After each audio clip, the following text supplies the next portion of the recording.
మా కలెక్టర్ అమ్మనే ట్రాన్స్ఫర్ చేస్తారా అంటూ ప్రజలంతా రోడ్లెక్కారు. ఆమె ట్రాన్స్ఫర్ ని సర్కార్ వెనక్కి తీసుకునేంత వరకు పోరాడారు. ఇలా ఒక్కసారి కాదు 3 సార్లు జరిగింది. ప్రజలు ప్రభుత్వంతో ఇంతలా పోరాడటానికి చాలా కారణాలే ఉన్నాయి. ఇంతకీ ఆ కలెక్టర్ ఎవరు అనేగా మీ సందేహం? మన తెలుగింటి ఆడపడిచే ఐఏఎస్ రోహిణి సింధూరి. ఖమ్మం జిల్లా సత్తుపల్లి మండలం రుద్రాక్షపల్లి గ్రామంలో పుట్టింది. చిన్నప్పటి నుంచి చదువులలో టాపర్. అందుకే తల్లిదండ్రులు అమెరికా పంపించాలని ఆశపడ్డారు. కానీ దేశంలోనే ఉంటూ దేశ ప్రజలకు సాయం చేస్తా అని భీష్మించుకొని కూర్చుంది.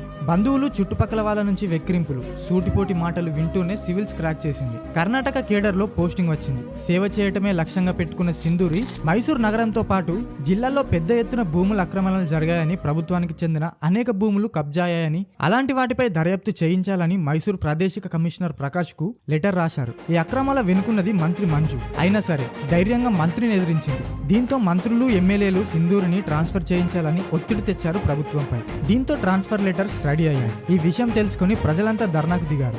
దెబ్బకి సర్కారే దిగివచ్చి రోహిణి నేతృత్వంలో 2014లో ఒక్క ఏడాదిలోనే మాండ్య జిల్లాలో 1,00,000 మరుగుదొడ్లు నిర్మించి రికార్డు సృష్టించారు. దేశంలో అత్యధిక మరుగుదొడ్లున్న 3 జిల్లాల్లో మాండ్య కూడా ఒకటి. ప్రజలకు మరుగుదొడ్లున్నాయా లేదా అని ప్రతిరోజు ఉదయం గ్రామస్తులను కలుసుకునేవారు. ముంజానే పేరుతో చేపట్టిన ఈ కార్యక్రమం ద్వారా ప్రజలతో మమేకమయ్యేవారు. మరి ప్రజల కోసం ఇంత చేసిన కలెక్టర్ అమ్మ కోసం ప్రజలు రోడ్డెక్కడంలో తప్పులేదు కదా? మీరేమంటారు? కామెంట్ చేయండి.